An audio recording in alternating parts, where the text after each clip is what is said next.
दिवसेंदिवस बेरोजगारी आता वाढताना दिसते। खरं तर ठाणे पोलीस भरतीमध्ये 654 पदांसाठी आता 21,000 अर्ज करण्यात आले। त्यामुळे मोठा आकडा इथे समोर आलाय।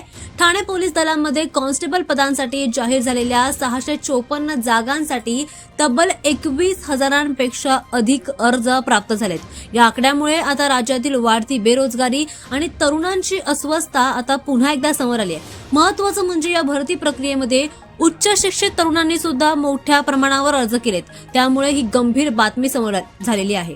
दरम्यान पोलीस विभागाने काही दिवसांपूर्वी कॉन्स्टेबल पदांसाठी भरती जाहीर केली होती आणि यामध्ये अपेक्षेपेक्षा जास्त पटींनी अर्ज आल्याने स्पर्धा मोठ्या प्रमाणामध्ये तीव्र झाली। एका जागेसाठी सरासरी 30 ते 35 उमेदवार स्पर्धेमध्ये असल्याचे दिसून येत आहे। त्यामुळे लेखी परीक्षा आणि शारीरिक चाचण्यांमध्ये आता उमेदवारांना मोठी कसरत करावी लागते, कारण की मोठ्या प्रमाणामध्ये या ठिकाणी स्पर्धा निर्माण झाली आहे। एक प्रकारची कॉम्पिटिशन आपापसात निर्माण झाली आहे। दरम्यान अर्जदारांमध्ये अभियांत्रिकी पदव्युत्तर सोबतच व्यावसायिक शिक्षण घेतलेल्या उमेदवारांनी सुद्धा आता यामध्ये समावेश घेतल्याचं पाहायला मिळतंय आणि त्यामुळेच ही बेरोजगारी दिवसेंदिवस वाढत चालली आणि त्यामुळे कुठेतरी सरकारी नोकरी मिळावी यासाठी या तरुणांचे प्रयत्न सुरू असतानाचं पाहायला मिळतंय। खासगी क्षेत्रातील मर्यादित रोजगार संधी, कमी वेतन आणि नोकरीतील अस्थिरता यामुळे अनेकांनी सरकारी नोकरीकडे कल लावल्याचं पाहायला मिळतंय।